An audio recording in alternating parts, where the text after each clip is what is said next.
Welcome to this first seasonal event in the year of 2026. We are present in Vejle, city in Denmark, attending the Circular Build conference, where we will be having a 90-minute seasonal event where we dive down into deep learnings from the conference, and we are looking ahead for what's in the time to come.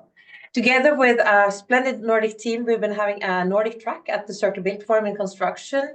And Jan Thomas, we will be hosting this seasonal event together. And what's ahead? Well, we're going to have 4 parts today. The first part is we're going to reflect on some of the learnings and some of the insights from this Circular Build Forum. It's number 6, and it's been maturing. And for the first time, we've been able to present a Nordic Track. So it's going to be interesting to hear a little bit about how that has worked. Then we are going to present some of the main takeaways from our project, Nordic Circular Construction, which has been going on for the last 18 months. And we are particularly proud to be able to present a new concept that we will launch and try to build, which is called Nordic Ecosystem for Circular Construction, which is based on the learnings from the project and how we can contribute to increasing circularity in construction in the Nordics. And then we will have an interesting debate across the Nordics at the end of that session. So Jan Thomas, please tell us where are we at time being and what's happening around us? Well, this Circular Build Forum is probably the most advanced when it comes to technical insight and discussions when it comes to circular construction. To me, one of the main insights is that there are many companies with solutions, many companies who have worked tirelessly for decades to find ways to solve the circular riddle, so to say, and have good solutions. So a lot of attention is being paid to the demand side. The property owners, the builders, the entrepreneurs, why are they not buying more of these products? And actually hearing of companies saying we will go bankrupt with our beautiful solutions if the demand doesn't move from more symbolic pilot projects to scale. So that is one of the main takeaways. The other one that I have heard is that from last year, Circular Build Forum introduced retrofit first and transformation. This year, it's been something that everyone is talking about. So that transformation of buildings is going to be that should be the main approach to developing new buildings, and maybe not so much new. And then for those buildings, we can introduce a lot of circular solutions. So those are my 2 takeaways. So what about you? What are your main takeaways? You know me, I keep on gathering, listening, speaking with people. We're surrounded by 350 people from the core of a built environment in Denmark. We are in the middle of the heart of Denmark. And for 2 days, the program has been designed like I would say, Roskilde Festival, but not with Metallica, but with really, really star input from a variety of the industry. Quite hands-on. Really learned lots about Pakistan, so the rooftop, the windows, on energy, and getting insight in quite, I would say, niche discussions. Myself, I was quite thrilled of being part of like how do a variety of workshops work out. So I keep on stealing, borrowing different formats. So here is the value flower. I will look forward to bring home and see how could the value flower actually be a way to convert knowledge and collaboration. I was also I got a gift from one of the sessions that was about building decisions. So how do we actually do brave decisions going from linear to circular economy in the market? And that was quite intense insight from rookie leaders within the water infrastructure, port infrastructure, road infrastructure. And I would say I would never gather that kind of insight unless being here. But still, it was quite an honor and also quite trustful that we were able to put together a Nordic Track. So we've been having it be physical sessions, and it was quite full within the room. But before I mentioned them, I would say I was very moved by the opening. The key messages from Realdania, who really pinpointed maybe something I haven't seen before or heard so much before, and the role of not only the supply or the demand, but the philanthropes in the market. So how Realdania actually is paving way and growing skills and knowledge together with the industry. So I was very inspired by the beginning, and as we speak here, there is a final session in the big hall, and I'm pretty sure that 340 people will leave very empowered from these 2 days. At least I will. Yeah, I've been there only a couple of times, but I learned so much. I meet so many interesting people, and I always come away with lots of ideas and inspirations, and possible new partners. But shall we ask someone else about how this has been going? Would love to. So here we go. Bo, welcome. Thank you very much. We stole you a little bit from the end session. So Bo Risberg Thompson, you're the program manager for the Circular Build Forum and for the Sustainable Construction and Technology. Yes. And so you hear how we are, the newbies, quite enthusiastic, but you've been into this for a couple of years. How has this year been? Yeah, well, this year has been different than other years, and every year has been different because we've been through a long travel, so to say. We started out during Corona in 2020, composing the first Congress and held it in 2021. So this is the sixth time we do it. The first couple of years we started out with talking about whether we could do it and how we could do it, and a lot of theory-based knowledge sharing.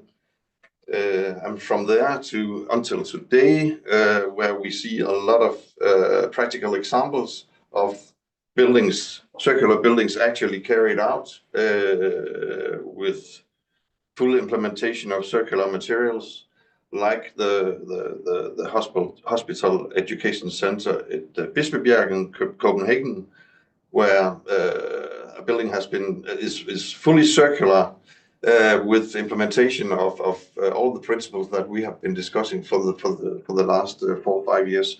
So it's wonderful to see these examples actually flower, and we can base new knowledge on top of those examples, those lighthouses that we now see are coming up. And there's a lot. We had 80 proposals for sessions this year, and the major part of these were examples, cases from real life about buildings that have been built. And of course, we couldn't fill the whole program with these, but quite a big part of this year's program has been dealing with practical examples from every part of the value chain, I think, and that's been really learnful. We have had a lot of positive reactions based on the program this year, and we also had a lot of requests from the other years that people would like to hear more about concrete examples of how to do it. So actually now we can spread this knowledge, and we can base new knowledge on top of that, which we will share in the coming Circular Build Forum congresses, of course. Though Nordic Circular Hotspot and Circular Build Forum are actually the same age. Yes. They're both founded 6 years ago and started on different journeys, Yes, but on the yes, same task force, the same vision, and now we meet in the field. So it's the first time you include a Nordic track. Yes. Why is that, and how do you see this alignment? Well, we had discussions, of course. Thank you very much for reaching out. I think it came from you, actually, the request of becoming a part of this, because you could contribute with the Nordic Track, and of course that was very positive from our point of view. We had some discussions whether we were big enough as a Congress to carry the weight of a Nordic Track also, because we have been so to say developing through 6 years this Congress, and we have a good foundation now. But of course, we didn't think that long, because we also think that it's very important to create this larger market for circular construction. and all the things within this, and that's what we discuss here. Of course, it was obvious that of course we should include a Nordic Track, and I'm very grateful for you having reached out and done it with great enthusiasm. And I believe today is the final proof that we must collaborate in the future also on these topics within the framework of Nordic Circular Build Forum and Nordic Circular Hub also. Yes. And in Realmo, what we have learned here today, what do you think the Nordic region can learn from what's going on here? What would be like your wish to the takeaway? Well, I hope I could take a look at why Denmark is relatively successful within developing principles and methods for circular construction. Of course, we are far from finished. We just started, and we are developing. But at least we are developing, and we see circular buildings in the surroundings coming up now. But I believe that we have quite a strong foundation within the demolishers branch, because we have some pioneers which actually think a lot about the environment and also want to make changes. Of course, this is a business case for them because they have some resources, but also they want to develop this market because they think it can contribute to a better environment, less CO2 pollution, and so on. So I think this part of the foundation is very strong, and also I think the future for circular construction has a really strong hand, because now we're implementing in the legislation, the building regulations in Denmark, limits for CO2 emissions from buildings, and reused materials, recycled materials, they go into the calculations with a zero factor, so they don't count in the LCA calculations. So it of course it's very attractive to include circular materials, because it eases the LCA documentation and gives a big play field for the architect, for the construction team to work with building. So, and if we reverse it, what would be your key wish? What could the Nordic contribute to the Danish development on this field? If you had a top 3 list of yes, now. Obviously, the market is too small. Scandinavia must create a bigger market for circular materials, because we have to be able to pick from some shelves, and we don't have shelves right now. We have to look at what buildings are demolished and which resources do they have, and so on. But we can create a big market for this and develop sort of a way so a common way to use recycled materials also, and that's extremely important. I think the market is maybe the most important, but also to convince the investors and clients within Scandinavia that this is attractive. Most clients in Denmark also have departments in Sweden and in Norway and in Finland and so forth. We are very connected financially. So the dissemination of this thinking could be quite easy if we sort of if we go together and try to develop this market, and they can see that this is actually a good point, and also they have to report their ESGs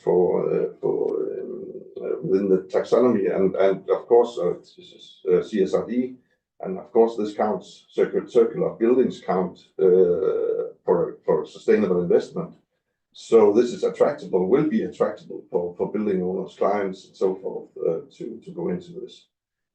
And to be compliant with their own strategy for sustainability also. Yes. Eventually, my last question. There is lots of climate focus, nature, biodiversity, but we also heard during this session coming in totally new perspective that would actually point to supply chain security, to geopolitics, how the Nordic region might benefit of more collaboration on a more civil society security side. What is your reflection on this path into the circular economy? Well, if we look at the lack of focus on within the sustainable market right now, it's quite obvious that investments are moving from sustainability to defense and weaponry. But obviously this will change because we are already have applied regulation for sustainability within the EU, and this will be tightened within the coming years, and we have to be carbon zero in 2045. So we are actually busy right now. So of course this is sort of a bump on the road, you could say, not a Trump on the road, but a bump on the road. But this will, of course, the focus will change again, or we'll have a broader focus also for investments in sustainable construction. I'm quite concerned about that also, of course. Thank you so much, Bo Risberg Thomsen. We appreciate so much having this being invited here to include the Nordic perspective. And thank you so much. I hope that thank you very much. I would like to of course thank you also very much for reaching out, as I said, and you have contributed with a lot already this year, participating with one track on one day. I hope for next year's conference or congress we can have 2 days with a Nordic track, and also attract a lot of people from Scandinavia to the Congress. Thank you very much for So I'll finish off this talk with you, inspired by Deilig er jorden til deilig er Norden. Yeah, so thank you so much, and hope to meet you next year here as thank well. You. Thank we'll you. See each other. Yeah, excellent. And hereby I also interview Morten Svendsen. Welcome to the stage. You've been part of closing the dialogues here today. There were 3 sessions, and you were contributing as you are senior analytics from the Nykredit Bank. And there hasn't been so much in the main tracks attention to finance and investment, but it really was in the session where you contributed. Can you give us a short summary of the topics from this finance session? I can try this, and Sure. thank you so much for the invitation and for inviting Nykredit to participate in a debate on circularity. It's not a topic that we usually engage in, but it's a topic that we have to take more into account.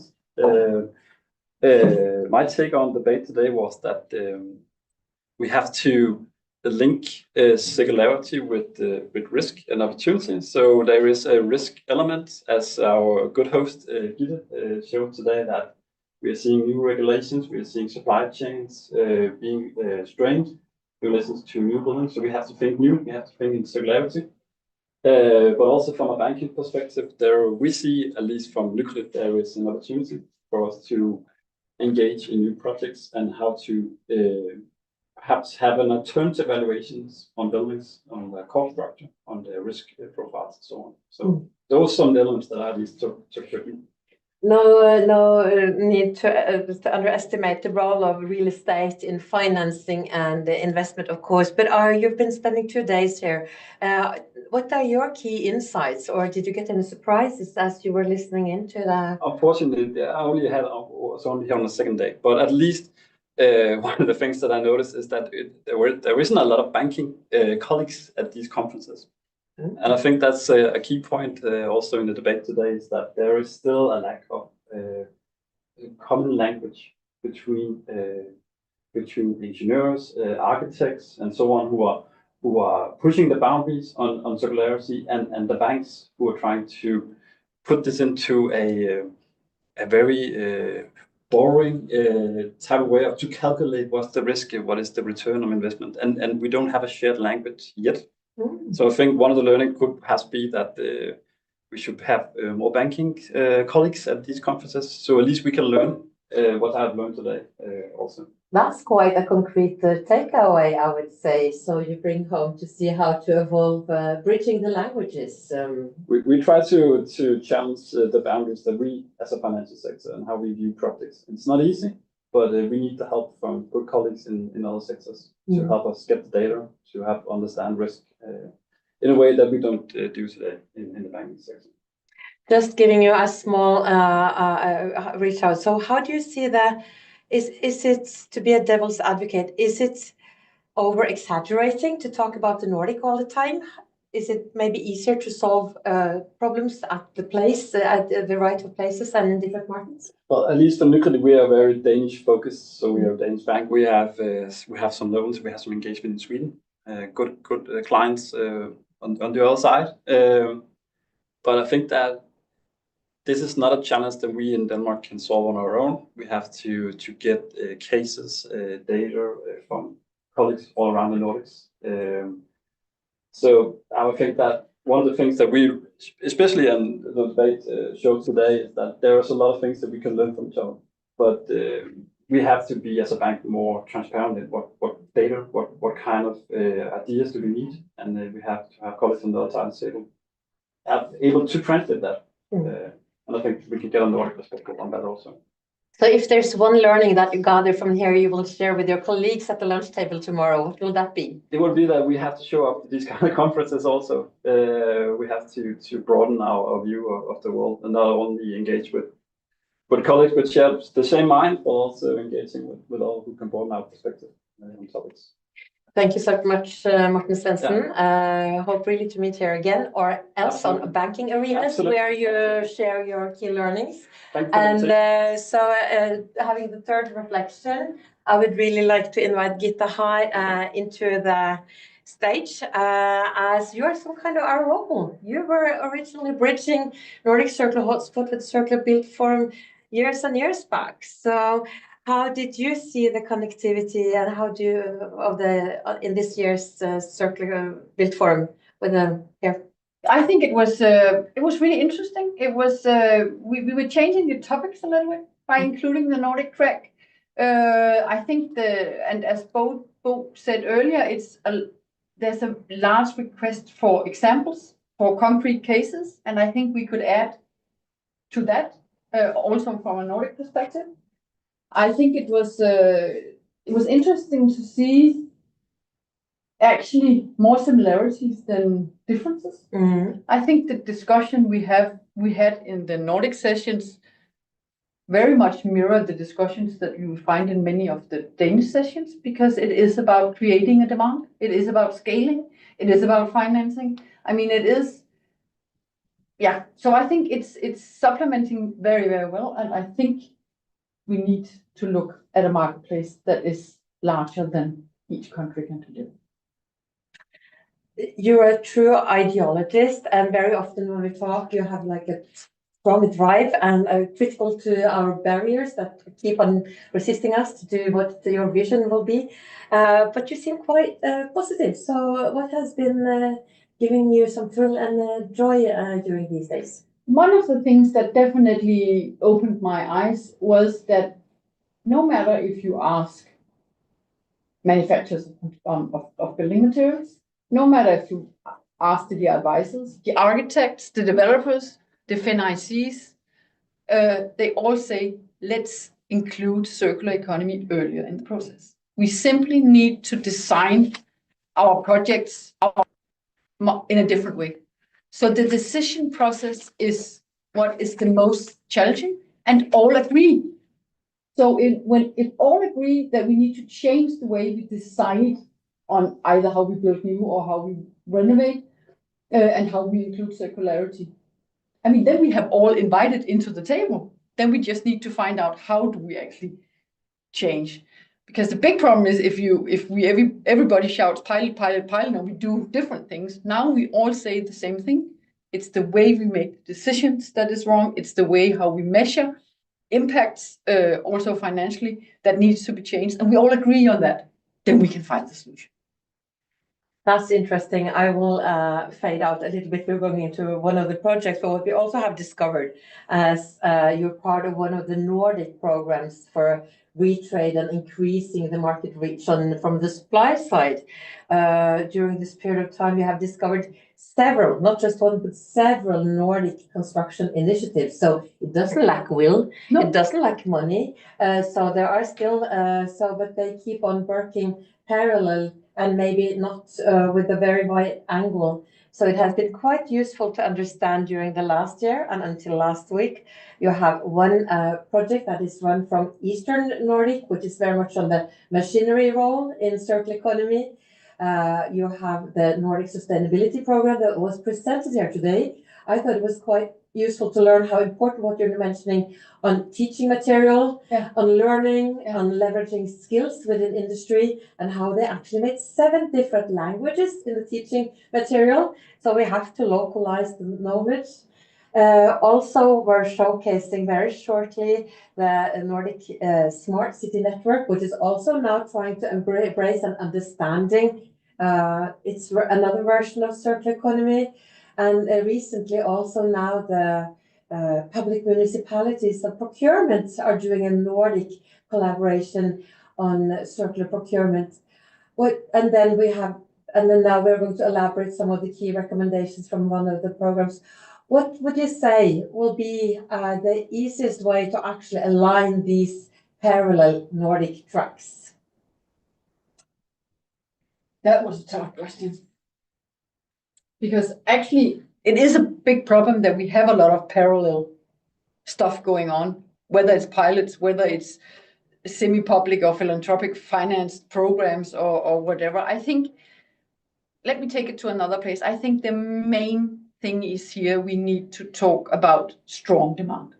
We need to build on demand so that we have a shared interest in creating a demand. Because what we've seen throughout the last 6 years, which is the history of Nordic Circular Hotspot and the Circular Build Forum, we were coming from pilots and scaling up of supply. Now we definitely need to scale up demand. And let's join, and that needs to be done in a joint way. We need to join forces on scaling up demand. I guess that's the We need meatballs. to ask the people who has the money, actually. Yeah. The money or the need. So let's key cornerstones in trade since the Stone Age is not supply but demand and need. So let's throw the meat bone to one of the projects that has been working on gathering the suppliers and really looking for the next phase. So now we're entering into the market mechanisms of the Nordic Circular Construction. I Thank leave you the very stage with you and Jan Thomas over there. Thank you, Katrina, Gitte, everyone. Yeah, so as has been mentioned here, we have been presenting after 18 months some of the key findings, key accomplishments of one of these projects that's been run by Nordic Circular Hotspot and Natural State. So I'm very happy that we can share some of these findings now. I'm going to share screen here, so I hope that's going to work out fine. I was hoping this would work. There we go. So this part is called the main takeaways from Nordic Circular Construction. And this is a project that's been funded by Nordic Innovation.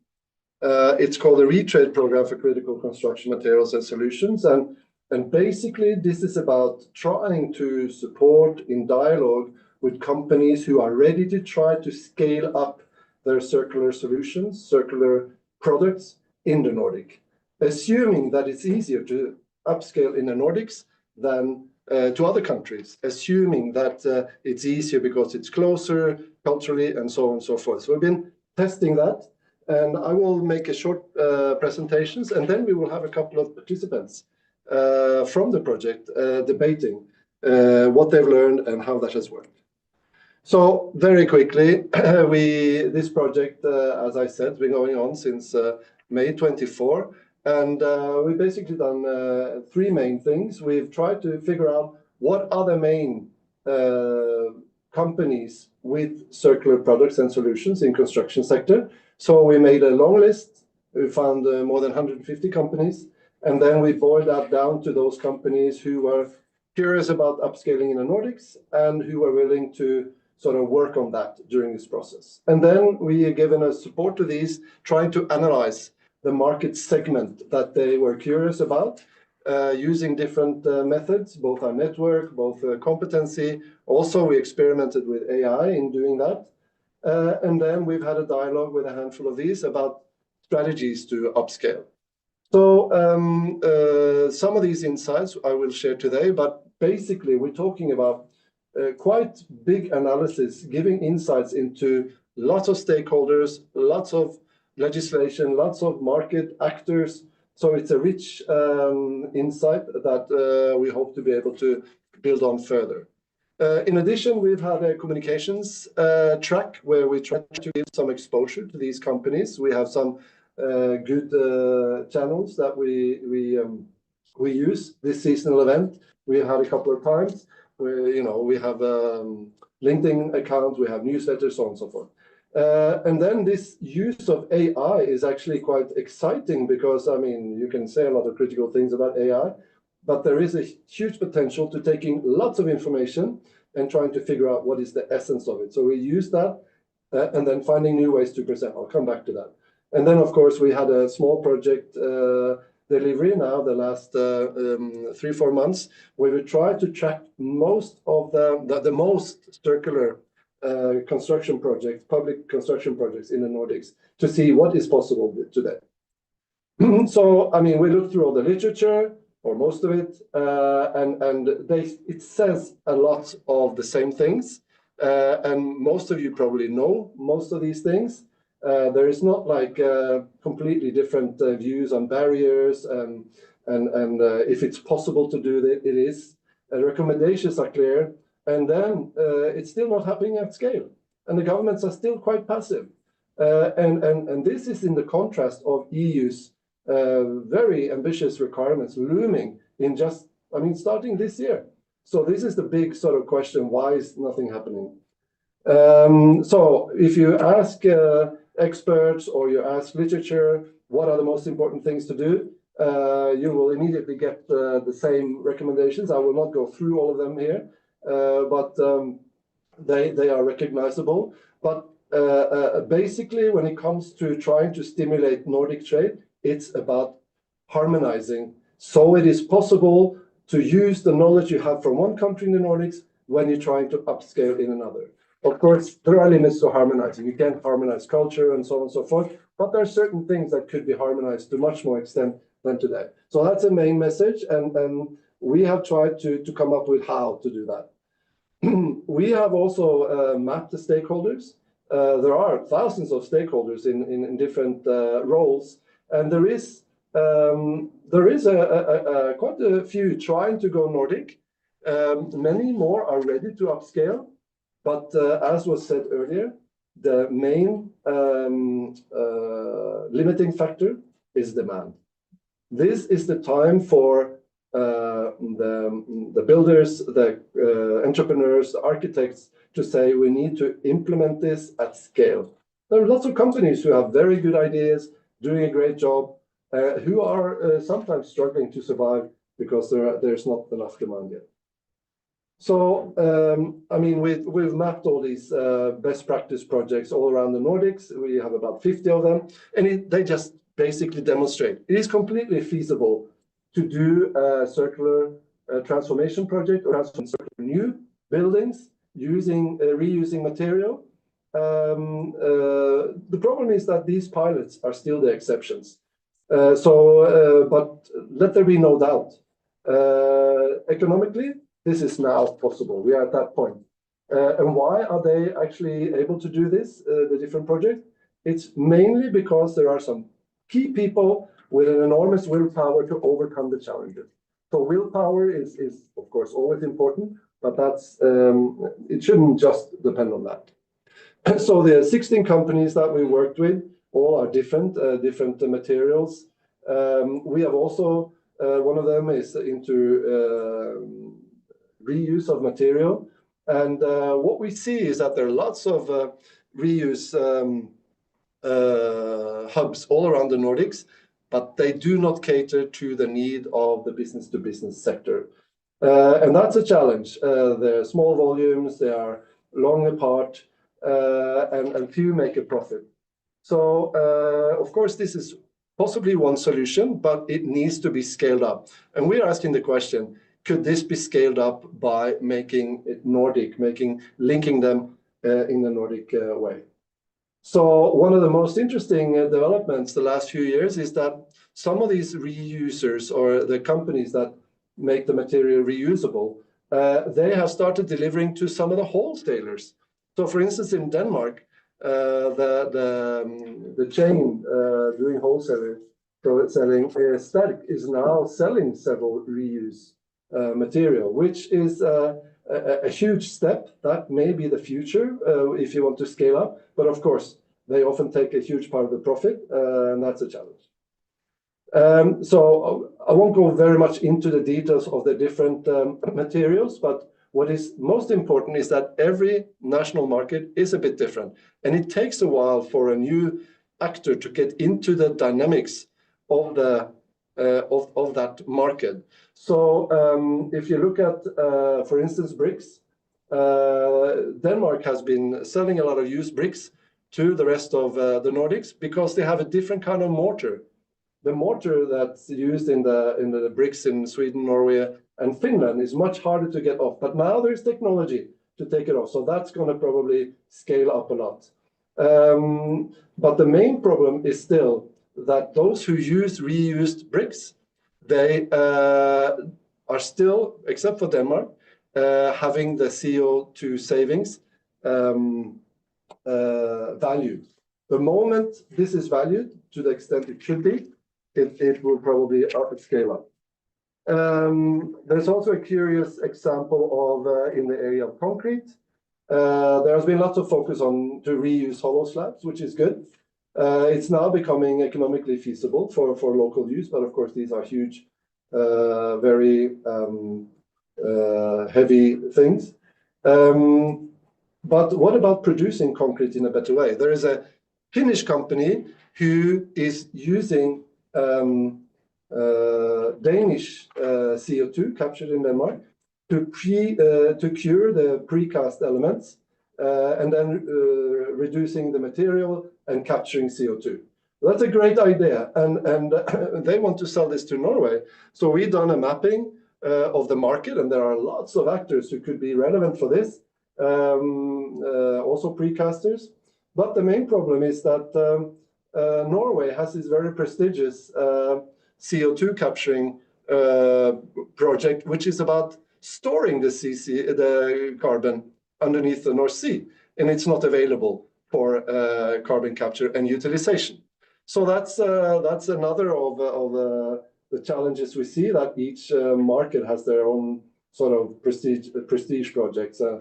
And when it comes to wood, for instance, the main challenge often is that it's very a good income for demolishers to deliver these to the energy companies. So it's this horrible number of 240,000 houses equivalent wood being burnt in Norway every year. It's a number it's hard to fathom, but it's very hard to compete with what the energy companies pay for this wood when you want to reuse that. And there's been a 5-year project in Norway trying to solve this. It hasn't been able to solve it. The demolishers are still not interested. So some of the Norwegian companies, they go to Sweden to see if they can figure out things there. Of course, Sweden also have a challenge in this area. And then the last part is about legislation. It has been improving, but it's not harmonized. That's making it difficult.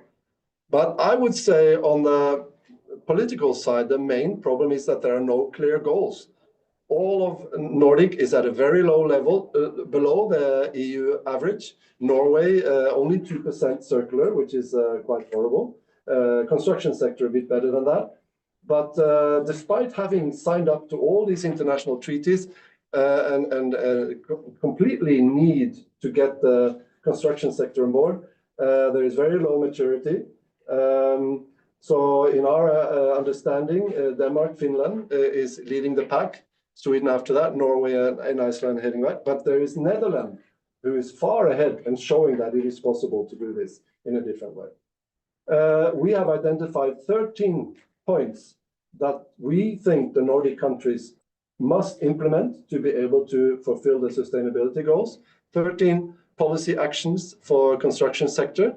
And we will develop a campaign on that. I'll come back to that. Of course, there is also this element of what is let's say, not so obvious. Maybe we are not so similar. What about the language? I get very often provoked by meeting English when I try to speak to a Danish person. Or the management culture is very different. And some are protecting their national market and so on and so forth. So there are a lot of unseen barriers as well.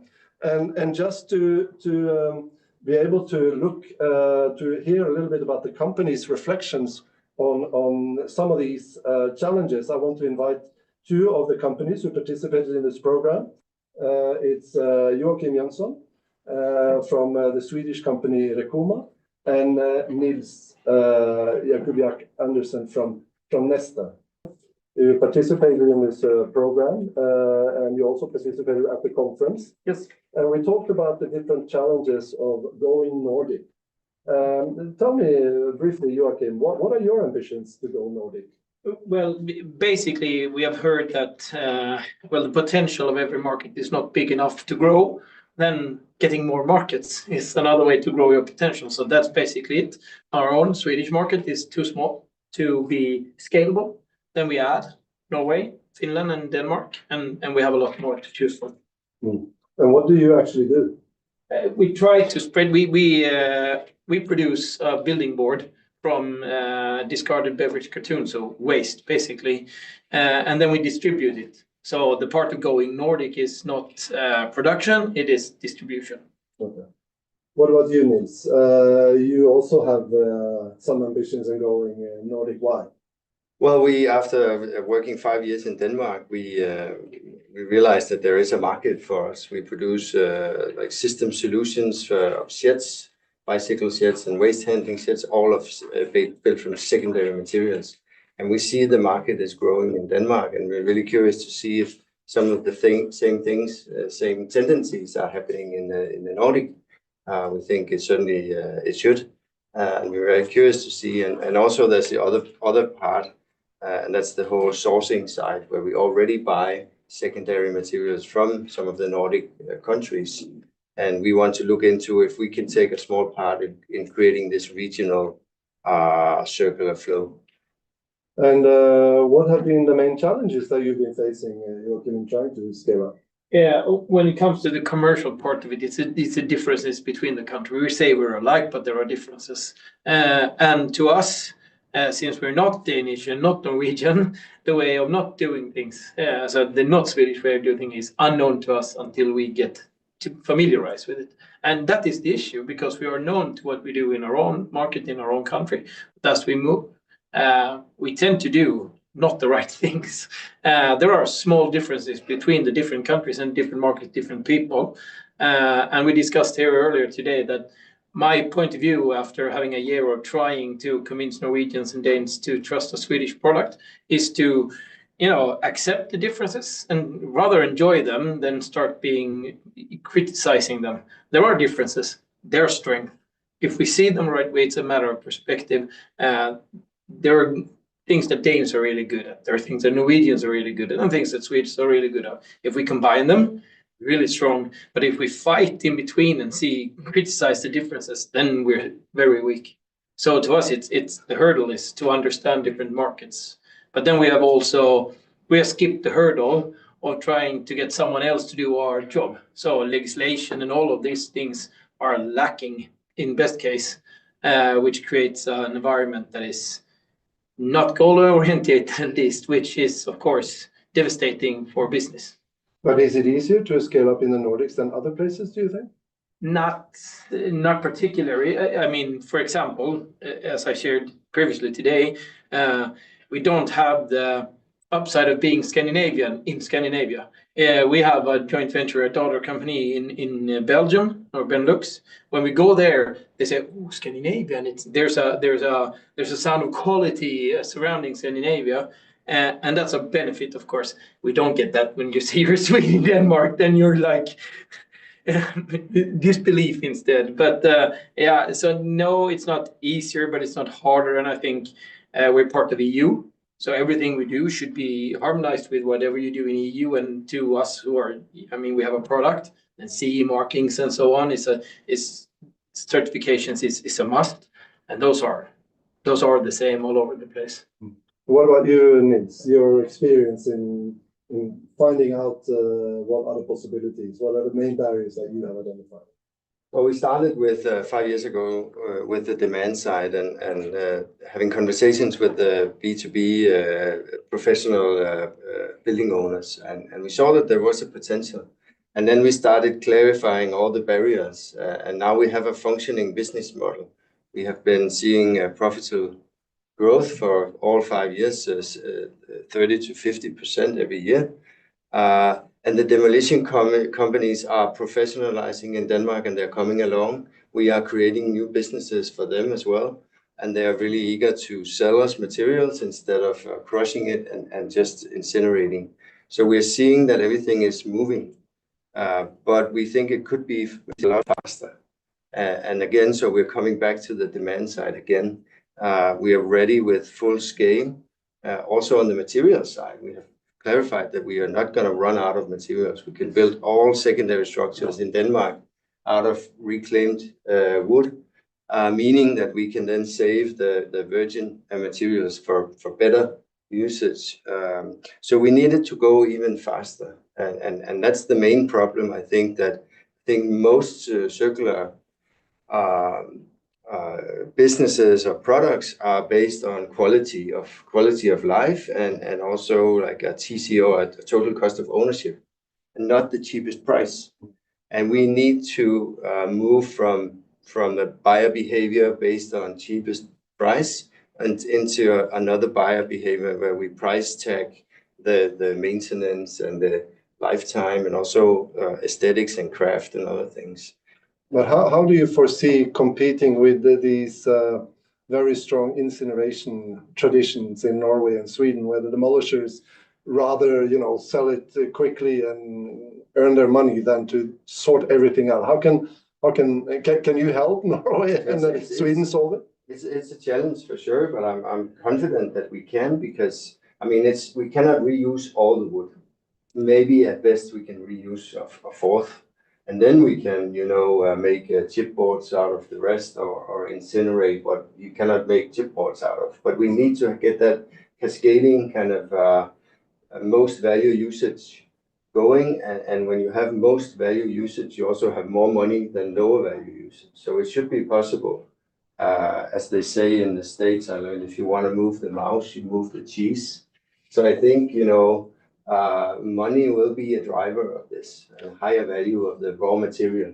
But do you believe that going Nordic will be better or easier for your business than going to other countries where you could have the Scandinavian wow effect? It's a good question, and I'm not completely sure on it yet, but I think that it should be easier for us to collaborate in the Nordic countries. And as I said, we already have transnational collaboration on some of the material flows. And I see a big kind of resemblance between what's going on in the Copenhagen area and the Skåne region, for instance, which is more or less the same region. And it's just a bridge between us. So I don't see why we cannot, work much more closely together. It's not necessarily like a national strategy. It's more like, I think, an urban. We're more focused in the urban areas because that's where the money is for these kind of projects. And another thing, if I can just add, is also why we do sheds is that we need to build less square meters in the future, and we need to build more wisely. And we think that sheds can be much more than just sheds. It can be social spaces and great value for the communities. And the urban areas is where we need that kind of value adding, I think, because we need to build smaller apartments in the future, basically. Yeah. Interesting. You mentioned this lack of progressive legislation. You're not getting enough pull effect on the ambitions. But we've also heard at this Circular Build Forum a lot of the lack of demand. Yeah. Where are the buyers?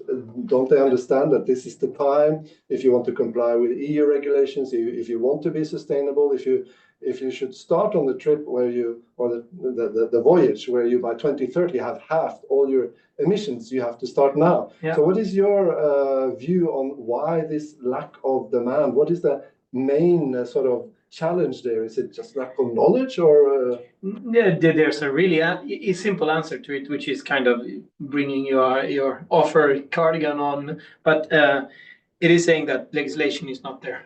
So you say we need to do it until 2030, and we sure do. We need, for the planet's sake, we need it earlier. But whatever we are promised to achieve in 2030 is not linear or moving.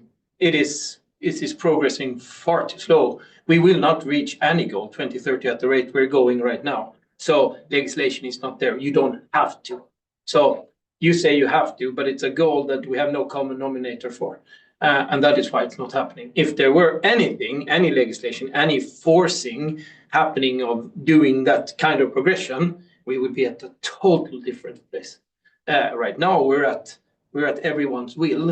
And you said there's a lot of people who has will, but they're far too few to make big impact. So we have small impact, not big impact, and that is because of not forcing. It is will, and that will not be enough for saving the planet.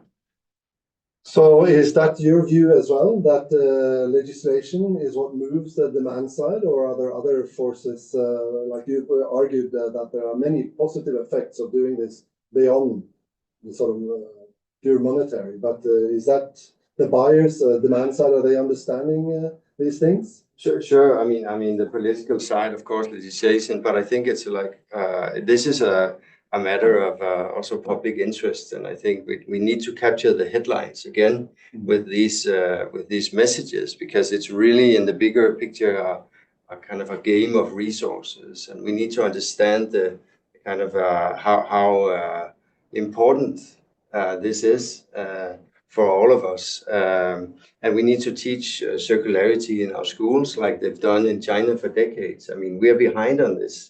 And we need that kind of public kind of focus.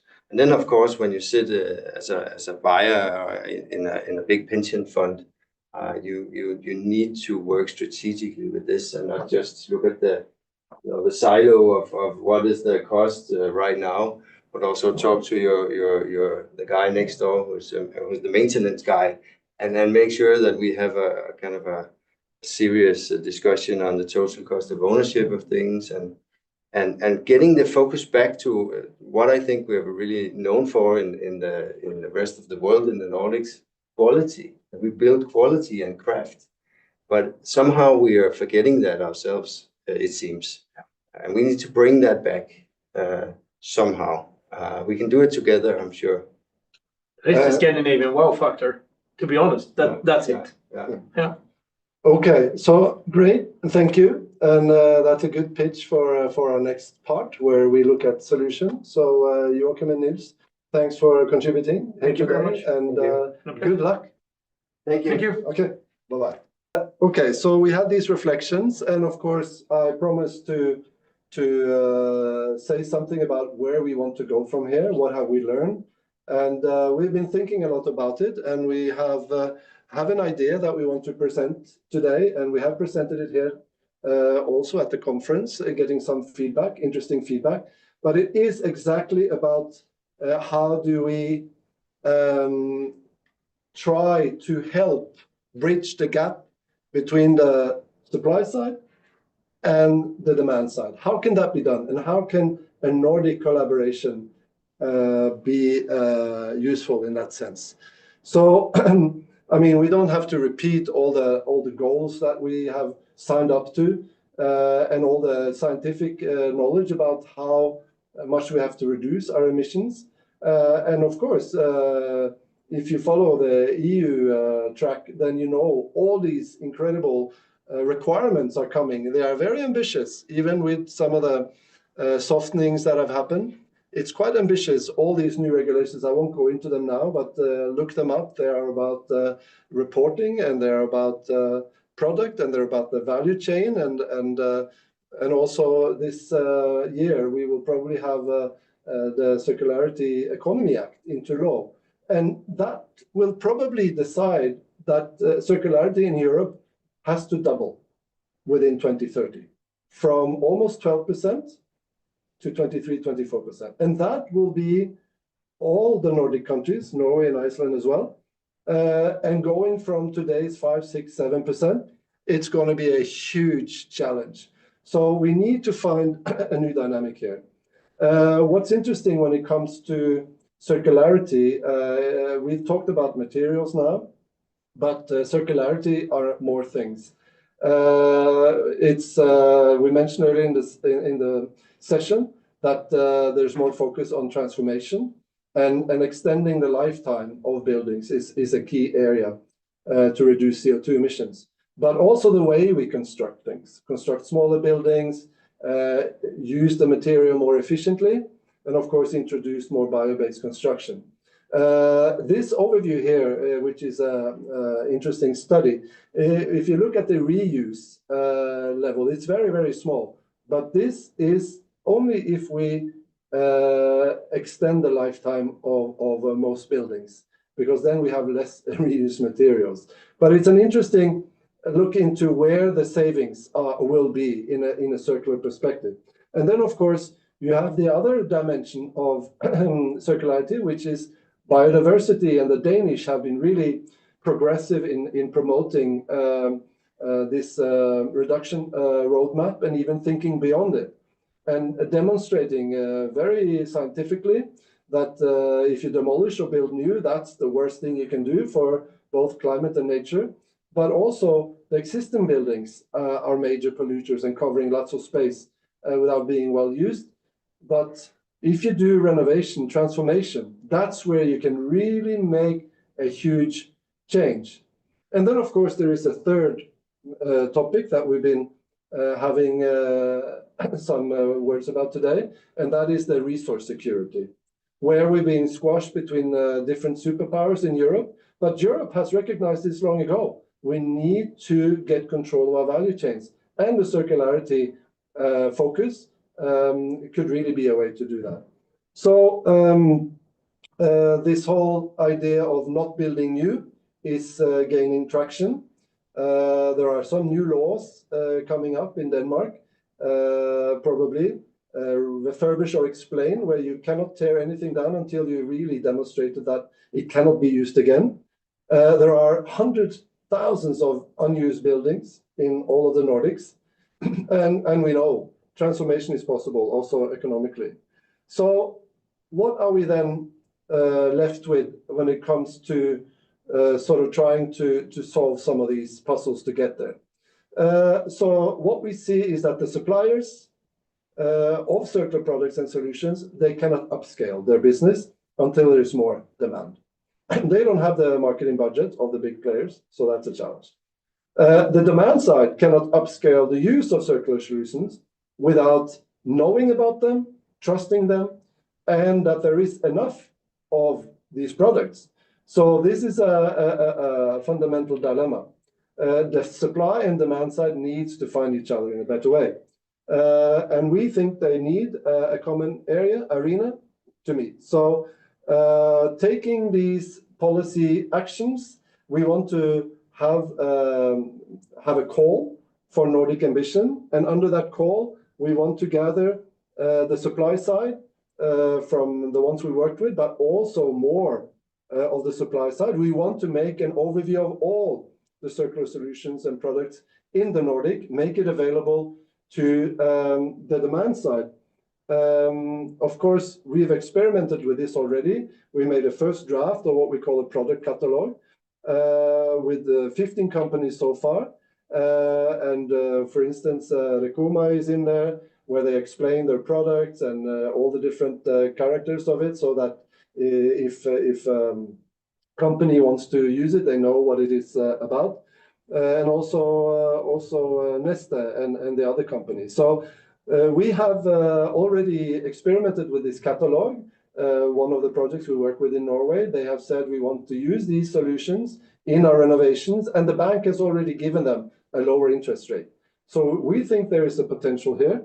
So we want to invite the demand side, the different companies building, the entrepreneurs, the big entrepreneurs.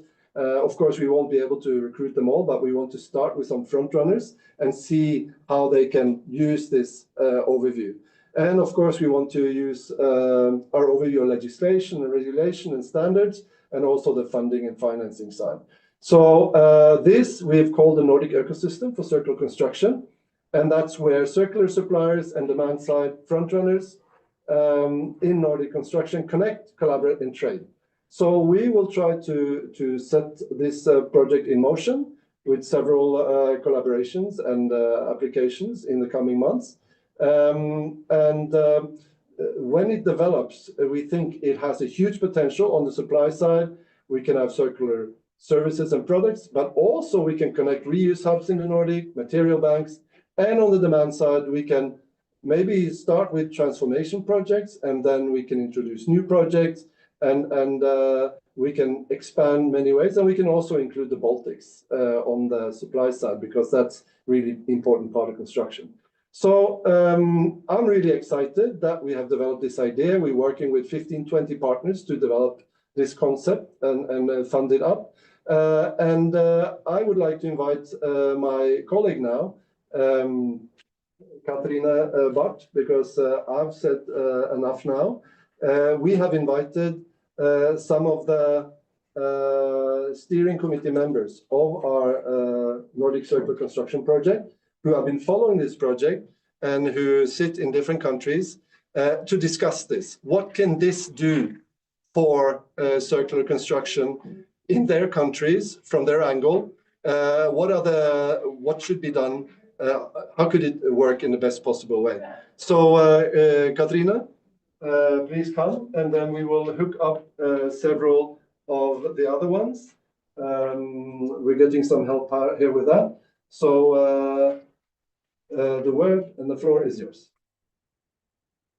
Thank you for a thorough walkthrough, talk through ideations, learnings. This is where I welcome to the table Fredrik Blomqvist or Annie Karikoski and Gitta Haag.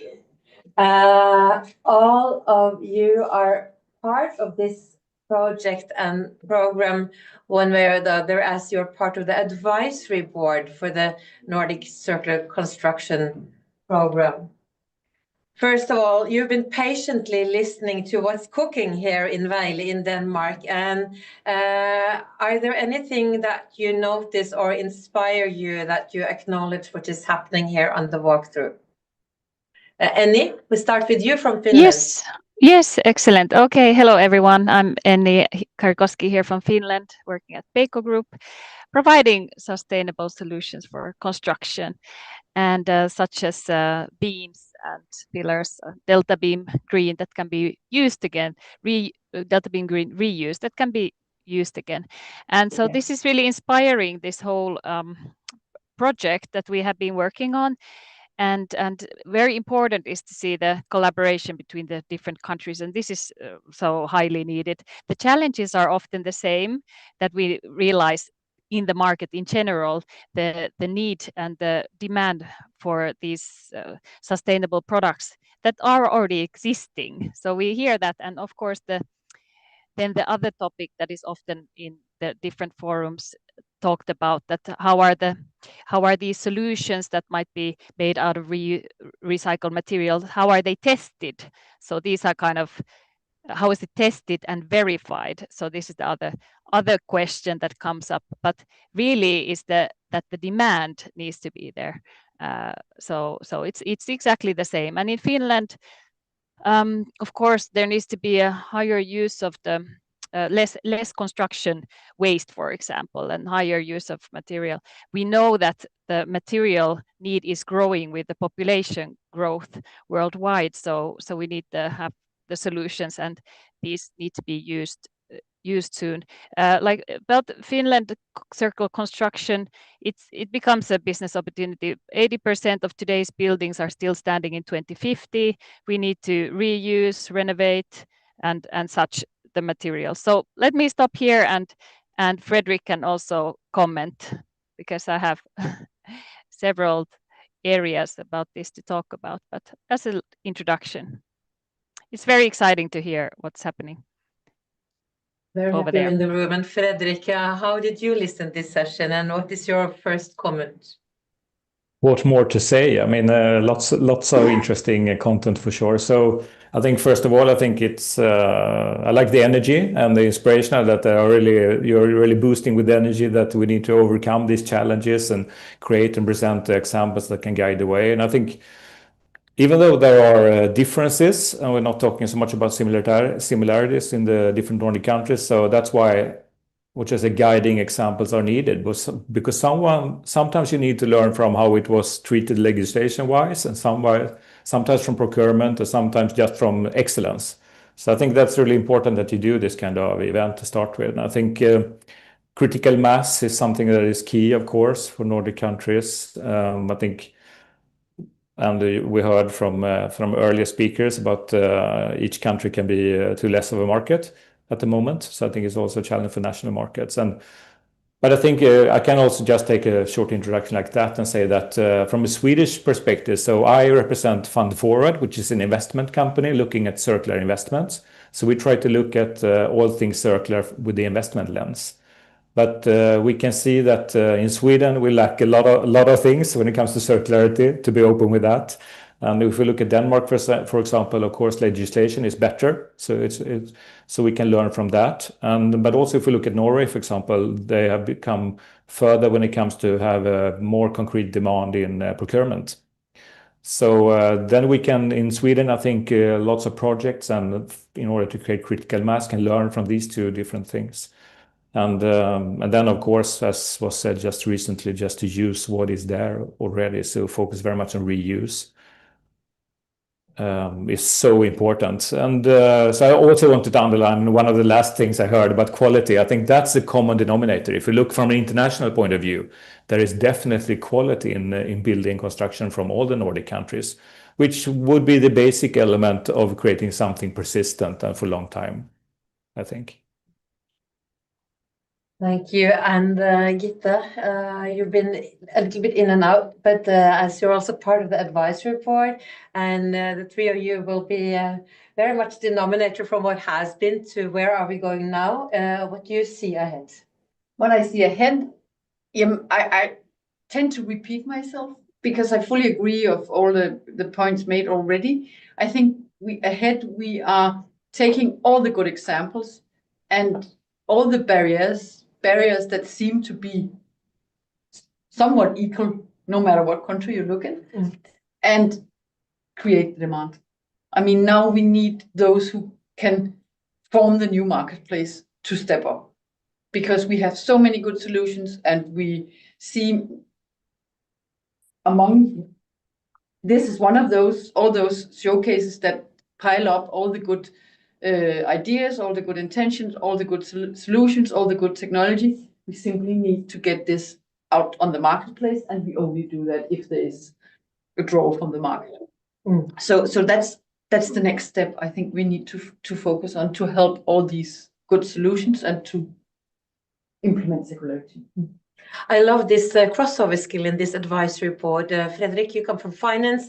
Annie, I met you a decade ago as a designer, a circular designer, and you come from business development. So when we put our bright minds together, also it would be really nice we are now turning our attention from the supply side to demand side. Everybody of you mentioned the demand. They seem to have like no faces, no hands. They're like a cloud in the sky. So how do we identify what is happening in the most important thing in the market in your country, from the Swedish side, from the Danish side and Finland side, that makes us believe that it's our, how do we reach out to demand, the demand stakeholders? Annie, ready to Okay. have a reflection on Finland procurement? Yes, well, in the same way, okay, maybe work with public procurement. There's a lot of interest in sustainability, and of course have financial institutions involved in this project. So kind of find those key players and construction companies, to find those and get involved, because there is interest, of course. It's on many companies' agenda. It's in their sustainability reports. It's written in their sustainability statements. So it's just another fact of connecting and showing that these products, let's say in the project that we have been involved in the steering board, so there's several startups involved, to show that this kind of recycled product made out of recycled materials can be more cost efficient, just as high quality, higher quality. So really to understand the benefits of these products, to show that it's better even, so this is what needs to be done. And the same kind of strong collaboration, because we just need to find those faces and the hands and the I like that how you described that. So connect more. Your faces on the demand, yeah. Exactly. I'm turning over to you, Fredrik. We've been talking about the investments and the procurement for, I would say, for a long time now. We have there has been identified that the Nordic construction market is between 300 and 330 billion euros. So it's quite substantial value. It's one of the most important sectors at the mainland in all the Nordic countries. Do you see any kind of linear risk hitting in on the pathway here? Lots of risks, but I mean, I also wanted to shift a little bit from demand to actually set the value on what's existing materials. So I think that there's a lot of work to do on actually expressing the value of existing materials, existing products, and so forth. And that can be done by the progressive actors. So, I mean, for example, this Swedish construction company called JM, and they have the target of diminishing their impact with 85% in just a few years for 2030. So, I mean, there are players that are actually moving like that. So I think everyone that is working with this can continue to set actual value. It's important to measure impact for sure, but even more important to measure the value of components and materials. So I think that can be done, for example, by requiring pre-demolition inventories and actually set the value before you tear something down and see if you can sell it on the market. And that, of course, leads to that there is a need of more hubs and regional hubs and marketplaces in order to set that value in motion. But I think that's something you can do no matter of legislation or not. It's more of elevating the value of what's already there. If we focus on the value of materials, it seems like we're shifting from product-centric to material-centric and material value. And what we've heard the recent days now is very much about material journeys. So we're introducing also a kind of new language and a new way of visualizing material economics in construction. And you bring us into what kind of infrastructure or ecosystem do we need to understand if we are to some kind of identify demand acceleration or demand stakeholders? You mentioned the hubs, or what do we need to have at place to keep the hygiene factor present so we know what to plan for? Oh, just a quick one on that. I think still I'm not a key expert in the waste field like that, but I still think there is a flux definition of what's waste and what's products in the area. That's still a problem in the market. But I think it's more needed of introducing circular protocols and more evaluation models of what is actually a component or a material of value, because that will affect everything from financing. So, for example, even going back to bonds and banks and even back there, what is the value of what is already existing? And then credits can be given at a higher value of everything.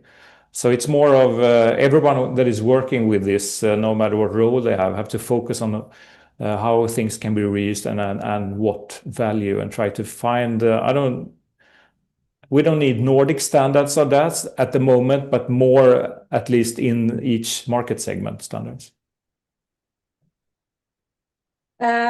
If we don't need Nordic standards, there has been mentioned some common targets, some common ambitions, and the Nordic Circular Construction Project has elaborated a set of suggestions that could be our Nordic manifesto in a way. How do you regard that? Is that an opportunity, a viable journey down the lane? Talking about the targets, or should we start with the solutions? Ita? I think we've talked a lot about the solutions. I think definitely we need to kind of raise our heads and look ahead. So I think visions is very important because people reflect the way society is moving, and society is built by politicians and by the leaders in our society. And I like that we have a much bolder discussion on the potentials of a circular economy in a geopolitical, political context. Because at this point, circular economy is kind of part of sustainability, but it's actually much bigger. So definitely, if we can phrase shared values, shared visions, and we can make a shared understanding broadly, not only among nerds, but broadly, then I think we will see that the market will follow. We have definitely spent 48 hours with the nerds here in Vejle this week. And it was quite inspiring actually to listen to Aalborg University, who teach the audience how to do a climate calculation and break it down from the global biosphere and down to a building in Aarhus. And we see the equations coming up, and it's like you have to pay quite attention to it. But it breaks down not even to what will be the emissions per building or per square meter, but actually per users. So we see some kind of new equations evolving. Do you fear it might be too technical? Is it too? How do you get the message out of these churches? The sustainability and circularity is very, very complex, and it is very technical. We need to stick with that, but to get a shared understanding of what this is about is not done in a technical way. That's done in a visionary way. This is to protect our future. I think that we all agree in the Nordics that we need to buy more military stuff. We need to prep so that we are prepared. We've understood that within a very short period of time. Of course, it's very strong in Denmark and Greenland at the moment, but I mean, Finland and Sweden has entered the NATO. There is a reason why this happens. That's because we have a shared value on what is important, that we need also for preserving our resources, implementing supply chains that are stable and predictable, priceable.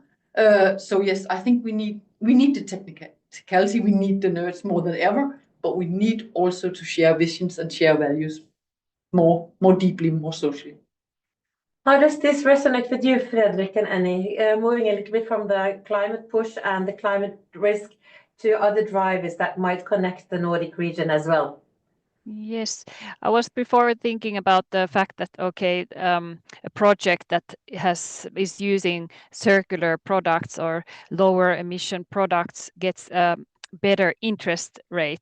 So that kind of carrots, right, for a building project. Then in general about this vision, how can we have such a vision and in common understanding? There was a nice quote once that we are drinking grape juice that has gone bad. We are eating mold cheese. So wine and and the blue cheese. So we are understanding that this is as kind of a marketing, right? So this needs to be like a vision, and also the marketing use that it becomes understanding that we can live in houses. It is desirable to live in a house that has been made out of recycled materials, for example. It's like so it may be not so technical, but to become a vision that you want to live in such a house. This is one example. I love your metaphor about cheese with mold and old grapes. So, Fredrik, how does this resonate with you?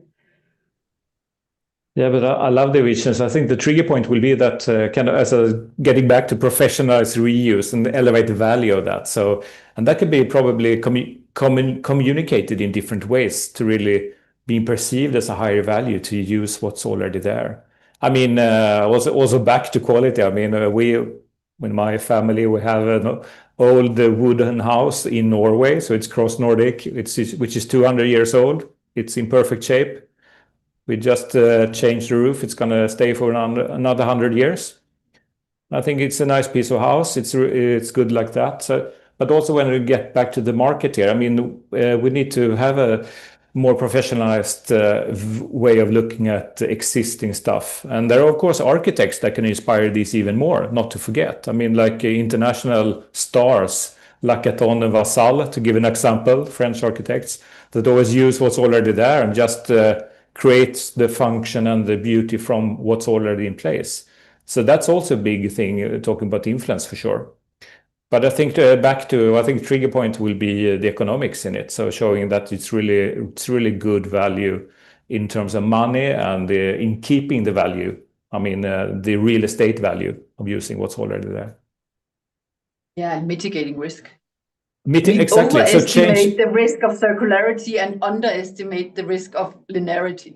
Exactly. So you change the risk reward thing in the opposite direction. It will be less risk to reuse instead of perceiving it as a financial risk because it's unknown. That's a good point. So just one point about the influences and the communication. It was also leveraged here, maybe the need for public attention. It's acknowledged that most industries, they have a minister, but maybe real estate don't have a mother or a father or a minister. We have fisher ministers, agricultural minister, we have energy ministers, but we don't have material ministers. So how could we grasp any kind of public attention and get the message out, even if it's necessary with the nerds? Are there any, I would say, tabloid approaches to this that would be sticking in your markets at the time being? If we could have asked Morten that question, Morten, who joined this webinar and also joined us earlier today, he comes from the financial sector, and he said there was a series shown here in Denmark 2 years ago about Denmark getting flooded. And Danish families that needed to flee to Poland and lived from nothing. It was made by one of our most famous instructors, Thomas Winterberg. Then 2 days after, top management came to him and said, why don't we do more about climate adaptation? So maybe we just need some very high level Netflix series makers to actually tell the story in the future on if we don't do anything. Maybe maybe we need to be more untraditional. Ready for putting Finland to the entertainment stage, Annie?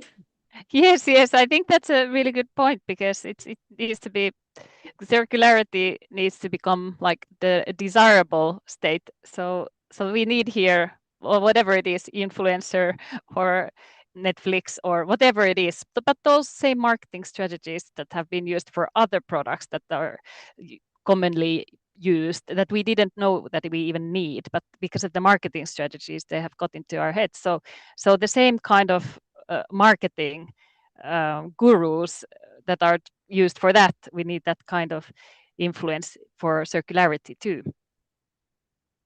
Would this gather the same within the finance influencing? So who would be profiting on this and getting the stories out, Fredrik? Would that be feasible?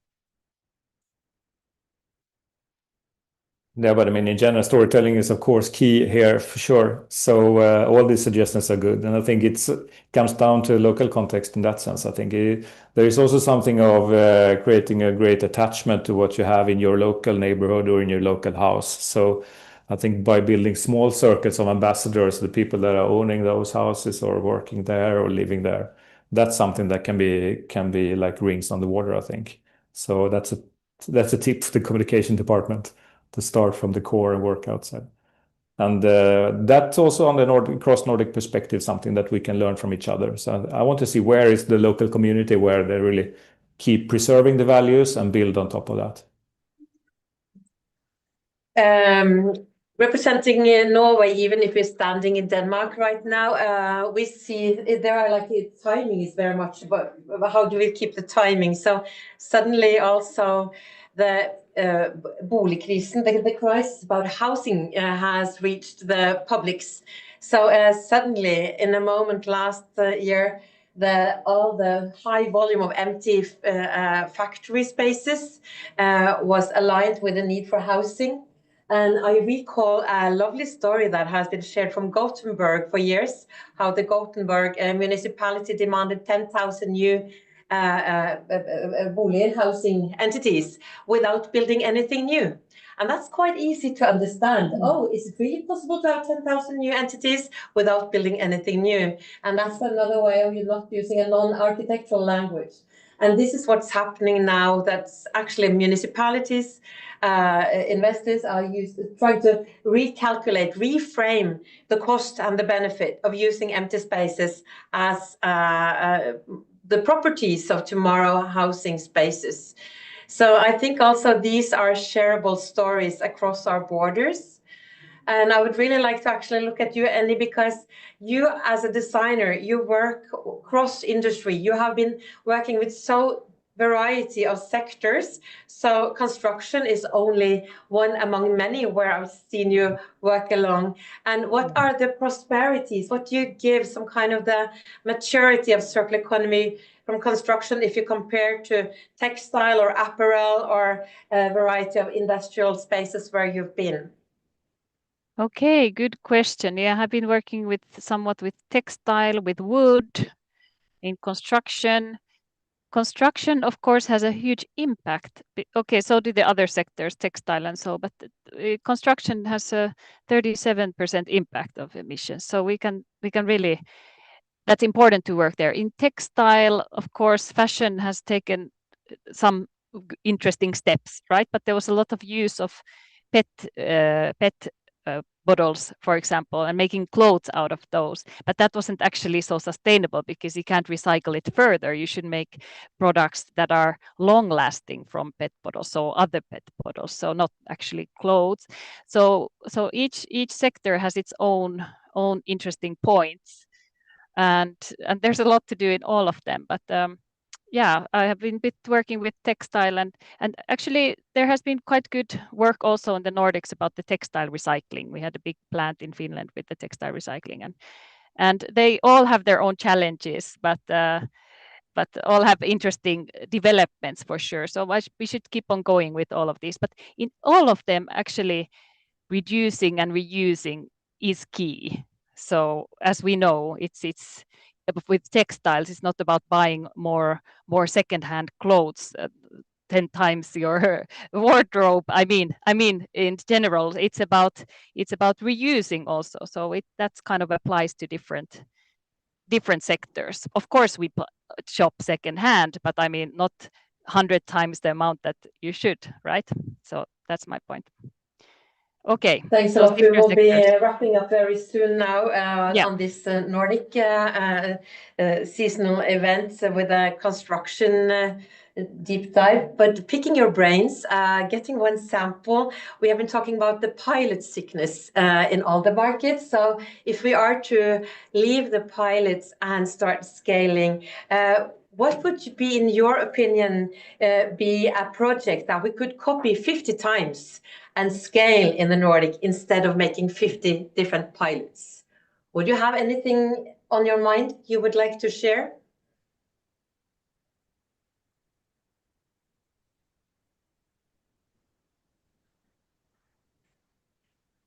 All quiet. Sorry to going through the different projects.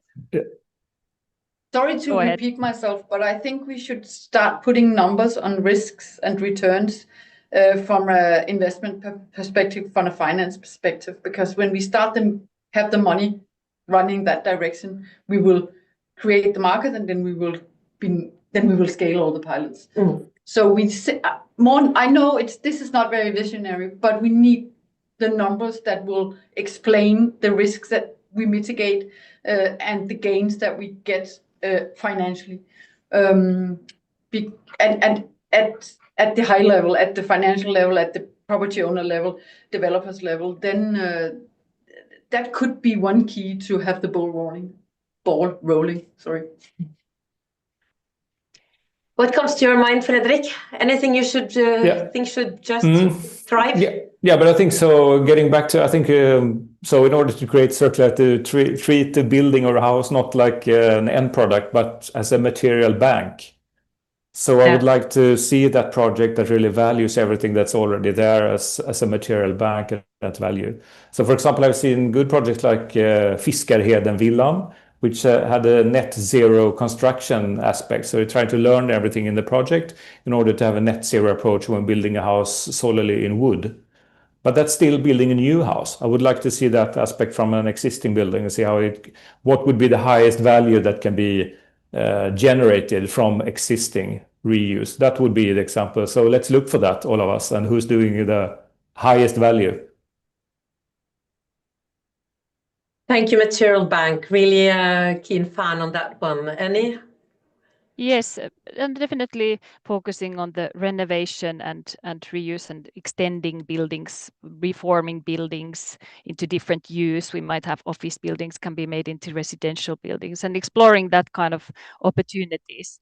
How can we make efficient buildings using space efficiently? So I'm quite interested in those aspects of renovation and repair and extending. So that has no kind of limit to imagination how you can extend current buildings.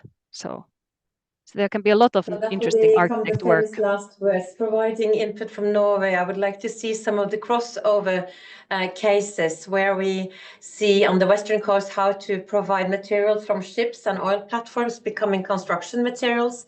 Think like material banks, as you mentioned, Fredrik, and we also see in the city center Oslo old tram skinner.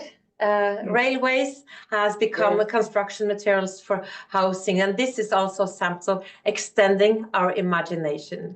And for that, I thank you so much, advisory board, Fredrik and Gitte. We thank you from Denmark, and we will bring all your input for the next phase and see how to put faces and hands on the very much mentioned demand within circular construction. Wish you all a lovely afternoon. And thank you.